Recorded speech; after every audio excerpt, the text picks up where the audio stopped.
Halo, Assalamualaikum warahmatullahi wabarakatuh. Selamat datang di mata kuliah Manajemen Sumber Daya Manusia. Perkenalkan, saya Nurul Arifianti. Saya salah satu pengajar di Prodi Agribisnis. Salam kenal untuk kalian semua ya.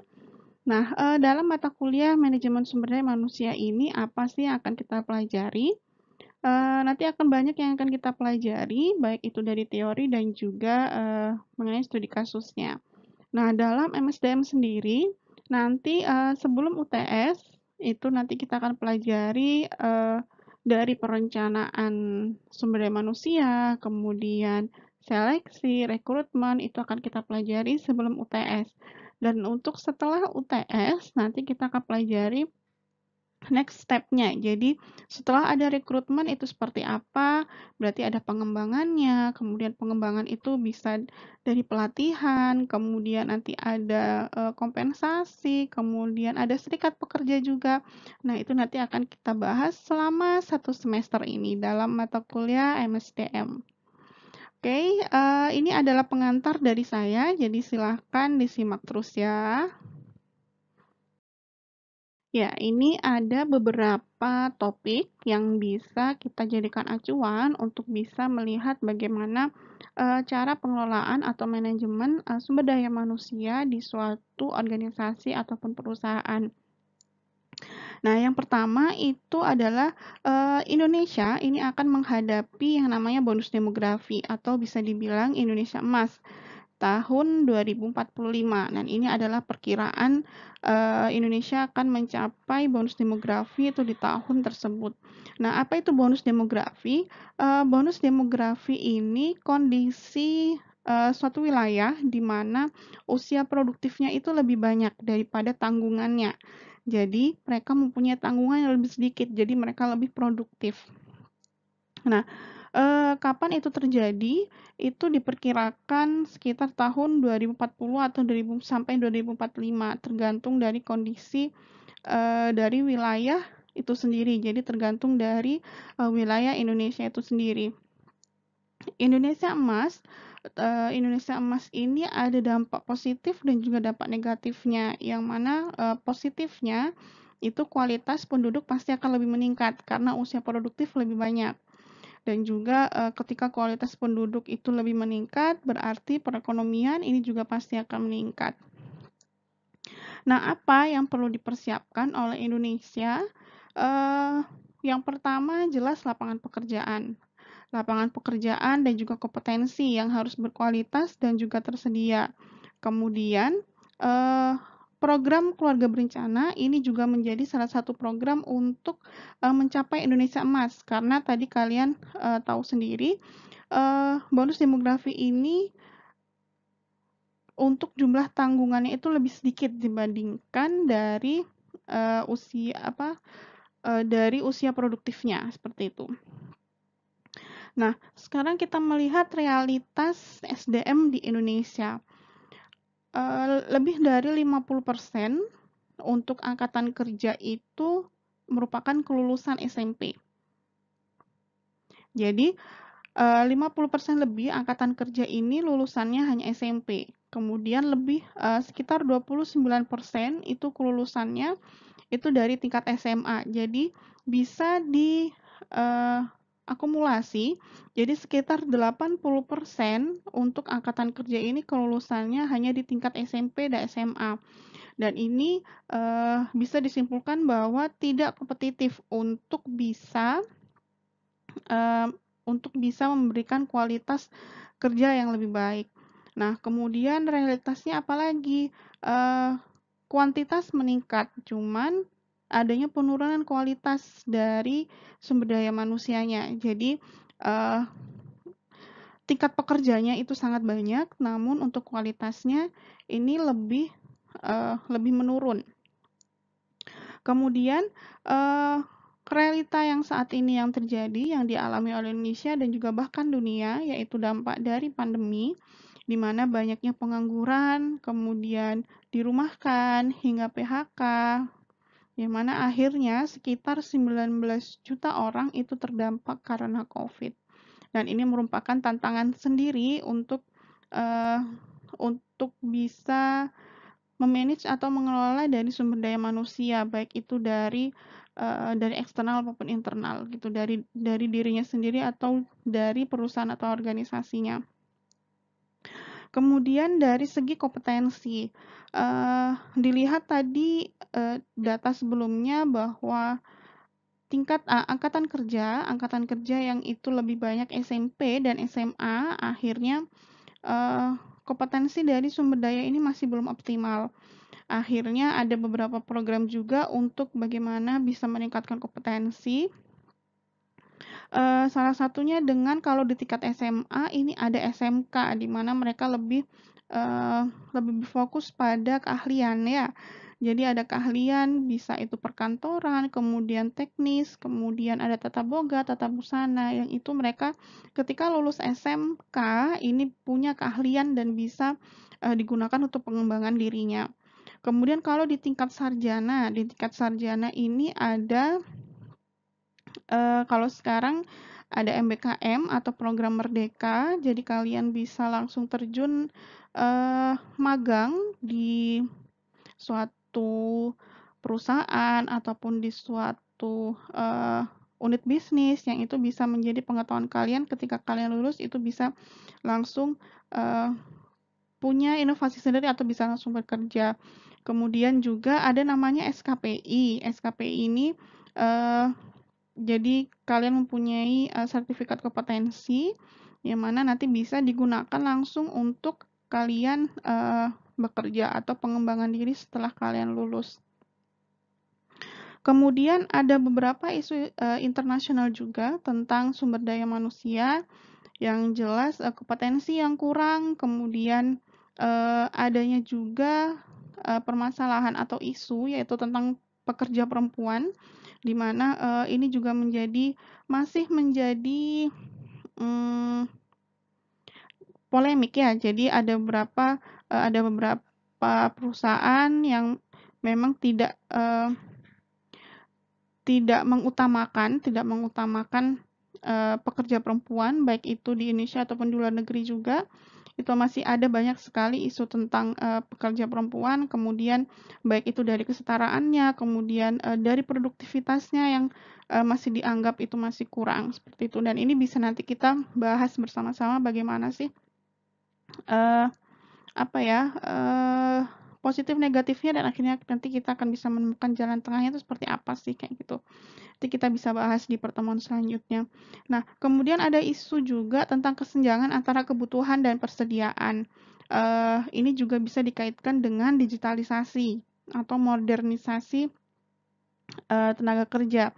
Nah, adanya kesenjangan kebutuhan dan juga persediaan. Kebutuhan untuk, atau lapangan pekerjaan yang ini sangat terbatas, namun untuk SDM-nya ini sangat tinggi sekali, seperti itu. Akhirnya, ada kesenjangan yang mana, banyak pengangguran. Dan ini kenapa berkaitan dengan digitalisasi, karena ada bisnis-bisnis yang sudah mulai untuk menggunakan mesin. Jadi ada beberapa, eee, unit bisnis atau unit, perusahaan yang sudah tidak menggunakan atau sudah mulai mengurangi dari, SDM-nya, kayak gitu. Seperti, Eee, kalau misalkan pabrik rokok ada pabrik rokok Linting ya. Jadi, eee, kurang tahu sekarang masih ada atau tidak. Jadi kalau dulu itu sudah mulai ada rencana untuk penggunaan mesin. Jadi, sudah berapa pekerja yang mulai dirumahkan untuk bisa memenuhi, penggunaan mesin tersebut. Jadi karena memang penggunaan mesin ini lebih cepat hasilnya dibandingkan dengan, menggunakan pekerja untuk melinting rokok. Cuman kan sepertinya masih ada kalau untuk yang pekerja linting, kurang tahu juga sih, kurang yakin saya, nanti kita bisa bahas itu. Kemudian ada dari tingkat, digitalisasi dan juga modernisasi, ini akhirnya menurunkan tenaga kerja kan, jelas. Jadi pekerjanya mulai, dirumahkan ataupun di-PHK untuk, eee, bisa menggunakan, digitalisasi atau lebih modern. Nah, untuk tantangan DUDI, nah DUDI ini ada dunia usaha, dunia industri. Jadi, digitalisasi, kemudian ada kebijakan tenaga kerja yang mana, kemarin ada juga peraturan tentang ketenagakerjaan yang itu, sudah disahkan sepertinya. Jadi sudah mulai dijalankan, terus kemudian juga, berbagai berbagai permasalahan baik itu di Indonesia, di dunia, baik itu dari pandemi, kemudian Eee, ya dari faktor eksternal, internal ini juga masih menjadi tantangan untuk dunia usaha dan dunia industri. Nah, ini menjadi PR atau menjadi tugas dari organisasi atau perusahaan bagaimana untuk bisa, merumuskan strategi yang tepat agar tetap bisa berjalan. Jadi, bagaimana sih cara perusahaan, cara organisasi untuk bisa memenuhi atau, bisa mencapai tujuan dari, organisasi tersebut dengan me-manage atau mengelola sumber daya manusianya. Nah, itulah yang akan kita pelajari untuk, mata kuliah ini. Jadi, baik itu dari sisi perencanaan SDM-nya, SDM apa yang diinginkan oleh perusahaan, pasti ada desainnya sendiri, kemudian, eee dari seleksinya itu seperti apa, kemudian sampai ke nanti pengembangannya itu nanti akan kita pelajari di mata kuliah ini. Dan juga selain teori, nanti kita akan juga, membahas tentang studi kasus apa yang sedang terjadi di dunia internasional. Oke, selanjutnya ini adalah peta konsep manajemen yang akan kita pelajari. Nah, dari peta konsep manajemen sendiri ini terbagi 3, yaitu dari sisi manusianya atau SDM-nya, kemudian organisasi ataupun perusahaannya, dan juga proses. Nah, dari sisi manusia sendiri, manusia ini karena manusia itu unik ya, jadi, eee, tidak ada manusia yang sama, jadi baik itu dari wajah, dari pemikiran, kemudian dari keahlian ataupun juga sifat. Dan di sini manusia ini atau SDM ini dijadikan, eee, faktor input. Jadi input, SDM atau manusia ini sebagai input dari organisasi ataupun perusahaan untuk bisa, meraih dari tujuan dari perusahaan. Nah, manajemen sumber daya manusia ini apa sih fungsinya? Nah, fungsinya ini untuk bisa merencanakan dan juga mengelola, kemudian juga mengendalikan sumber daya manusianya. Jadi, bagaimana cara mengelola input untuk bisa, mencapai tujuan dari perusahaannya. Nah, untuk, fokus dari MSDM sendiri, ini bagaimana sih mengelola, dinamika interaksi antara organisasi dan juga pekerja yang punya kepentingan berbeda. Nah, karena di sini bisa kalian garis bawahi bahwa adanya, dinamika dinamika interaksi antara organisasi dan juga pekerja yang memiliki kepentingan berbeda. Nah, kepentingan berbeda itu apa? Ya, karena tujuan dari perusahaan dan juga tujuan dari pekerja atau SDM itu pasti berbeda. Bisa saja, kalau tujuan dari perusahaan ya mungkin bisa go internasional ataupun apa. Nah, kalau misalkan dari pekerjanya sendiri, ini pasti, mempunyai kepuasan tersendiri yang berbeda, yang mana itu untuk kebutuhan secara individualnya, kayak gitu. Jadi ya, simpel saja seperti mereka bekerja karena untuk mendapatkan gaji, seperti itu. Nah, MSDM ini itu bagaimana sih menginteraksikan antara kedua pihak ini untuk bisa berintegrasi, berupaya mengintegrasikan dari dua pihak ini untuk bisa berkoordinasi dan juga untuk bisa meraih, tujuan masing-masing, seperti itu. Jadi itu nanti akan kita pelajari. Nah, kalau misalkan dilihat dari sisi fungsi dari MSDM sendiri yang pertama, ya jelas untuk merencanakan kebutuhan SDM. Nanti dari sisi, perencanaan ini kita akan ada desain pekerjaan. Jadi, apa sih, kriteria seperti apa, yang dibutuhkan oleh perusahaan untuk posisi ini. Nah, itu adalah desainnya. Jadi perlu ada desain juga untuk SDM. Kemudian ada staffing. Staffing ini seperti rekrutmen dan juga seleksi. Jadi apa saja syaratnya, apa saja kriterianya yang dibutuhkan, yang harus dimiliki oleh pekerjanya itu seperti apa. Kemudian fungsinya lagi ini sebagai penilaian kinerja. Jadi pekerja ini pasti akan ada namanya evaluasi ataupun kontrol dari perusahaan. Jadi adanya penilaian ini juga bisa untuk memberikan motivasi juga untuk pekerjanya. Kemudian fungsi selanjutnya yaitu perbaikan kualitas pekerja dan lingkungan kerja. Jadi seperti merencanakan ataupun merancang dan juga mengimplementasikan seperti program pelatihan dan pengembangan sumber daya manusia, yang mana itu nanti untuk meningkatkan kemampuan dan juga kinerja karyawannya. Kemudian fungsi selanjutnya ini efektivitas hubungan kerja. Jadi bagaimana sih hubungan antara pekerja yang lainnya dan juga antara staf-staf lainnya, itu bagaimana agar pekerjaan tersebut bisa berjalan dengan efektif. Ini adalah juga tugas dari MSDM seperti itu. Kemudian kalau dilihat dari tujuan MSDM, utamanya itu adalah membantu dalam pengembangan arah baik itu keseluruhan ya, jadi organisasi dan strategi, yang mana itu pasti berkaitan dengan sumber daya manusia ataupun manusianya atau pekerjanya. Jadi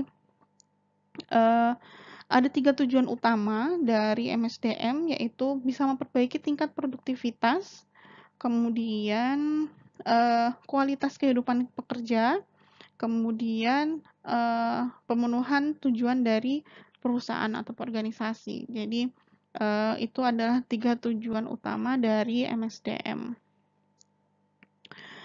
Nah, ada beberapa juga kebijakan dari MSDM. Jadi kebijakan dalam SDM yang harus kita pelajari juga, yaitu seperti employee influence, itu adalah pengaruh dari pekerja, kemudian human resource flow. Jadi alurnya itu seperti apa sih? Alur dari MSDM, alur dari pengelolaan sumber daya manusia itu seperti apa?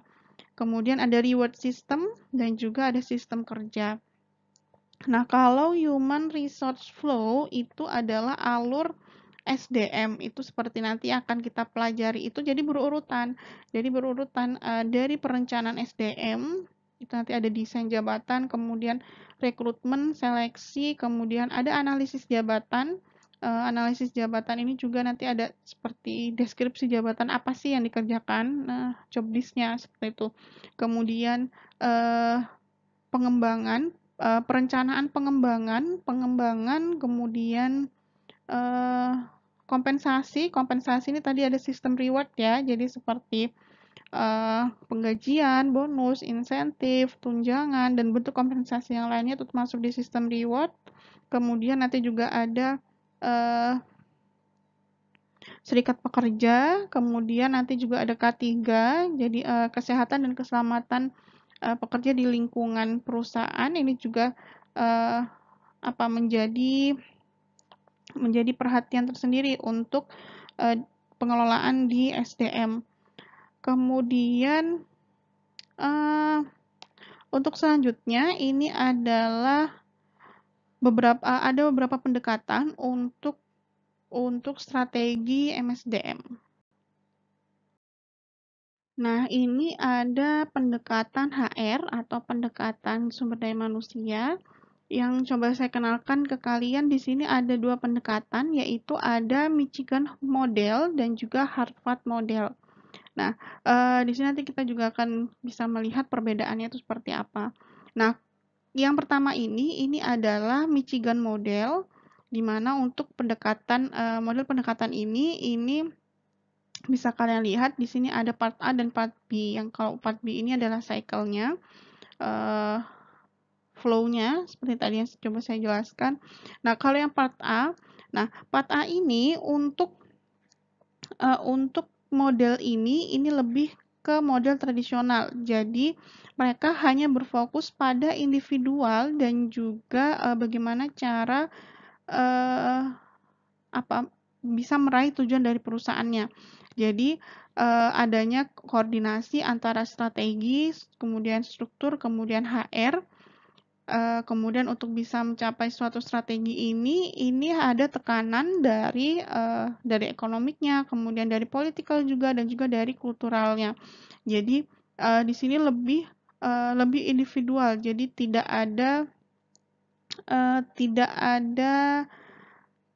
tidak ada pendekatan untuk pekerjanya seperti itu. Jadi perusahaan hanya ingin bisa bagaimana mencapai tujuan dari perusahaannya tanpa ada pendekatan secara lebih manusiawi ke pekerjanya. Jadi pekerjanya ini ya memang sebagai input yang mana mereka dipekerjakan atau mereka difungsikan untuk bisa mencapai tujuannya kayak gitu. Nah, di sini untuk cycle-nya, jadi cycle-nya sendiri ya sama, ada selection, performance, kemudian appraisal. Appraisal ini bisa ke reward dan juga bisa ke pengembangan. Nah, sekarang kita lihat perbedaannya dengan Harvard Model. Kalau Harvard Model sendiri, aspeknya di sini banyak. Bisa kalian lihat sendiri untuk bisa mencapai tujuan. Nah, di sini ada stakeholder dan juga ada situational factor, di mana stakeholder ini ya berarti shareholder-nya, kemudian manajemennya, government, kemudian pekerjanya, kemudian supplier, dan juga society-nya. Ini juga termasuk yang diperhatikan oleh perusahaan untuk bisa mencapai goals-nya, kayak gitu. Nah, ada juga faktor-faktor yang situasional seperti uh, seperti legalitas, kemudian pasarnya, kemudian teknologi, ekonomik, udah pasti juga, kemudian dari workforce profile-nya. Nah, berbeda dari sebelumnya, dari Michigan Model, di mana Michigan Model ini tidak memperhatikan hal-hal yang seperti Harvard Model ini perhatikan. Jadi mereka hanya melihat dari sisi ekonomiknya, kemudian dan lainnya. Jadi ada 3 itu. Nah, kalau Harvard Model ini sangat banyak yang diperhatikan. Jadi mereka pendekatannya ini ke lebih banyak pihak kayak gitu. Nah, dan juga untuk dari kebijakannya ini ada ya seperti pengaruh dari pekerjanya, kemudian ada sistem reward juga, sistem pekerjaan juga. Seperti kemudian akhirnya outcome-nya itu apa? Outcome-nya itu ya berarti mereka pekerja ini punya komitmen, kemudian kompetensi itu pasti, dan juga ada cost saving yang mana akhirnya goals-nya ini bisa tercapai. Nah, goals-nya ini bukan hanya goals untuk perusahaan itu sendiri, tapi untuk individualnya, untuk pekerjanya, untuk organisasinya, dan juga untuk sekitarnya, kayak gitu. Jadi bisa kalian perhatikan ya dari slide sebelumnya. Kalau slide sebelumnya ini lebih ke cara masih tradisional, jadi masih belum terbuka sepenuhnya untuk masyarakat sekitar atau society-nya. Nah, kalau yang Harvard Model ini ada banyak pihak yang diperhatikan, kemudian tidak hanya mementingkan tujuan dari perusahaannya, tapi juga ke pekerjanya juga dan juga lingkungannya, seperti itu. Itu tadi pengantar saya tentang manajemen sumber daya manusia. Nah, sekarang saya minta silahkan kalian masuk ke Google Classroom. Silahkan kalian tulis pendapat kalian di ruang diskusi di GCR tersebut. Nah, pertanyaannya adalah, menurut Anda seberapa penting sih strategi manajemen sumber daya manusia untuk organisasi atau perusahaan? dan juga, kenapa, kayak gitu. Jadi beserta alasannya. Jadi menurut kalian seberapa penting dan juga alasannya itu seperti apa. Nah, silakan tulis pendapat kalian di, GCR. Nanti kalian, misalkan ada yang ingin bertanya, silakan langsung bertanya di situ, atau kalau misalkan kalian ada yang ingin, mungkin ada yang diskusikan nih, dari pendapatnya, teman kalian, "Oh, kenapa seperti itu?" Nah, itu bisa nanti kalian diskusikan di GCR, oke? Terima kasih, sekian, pengantar dari saya. Jadi, saya minta kerjasamanya kepada kalian, kalian belajar, saya juga belajar, kita belajar bersama-sama, oke? Terima kasih. Wassalamualaikum warahmatullahi wabarakatuh. See you.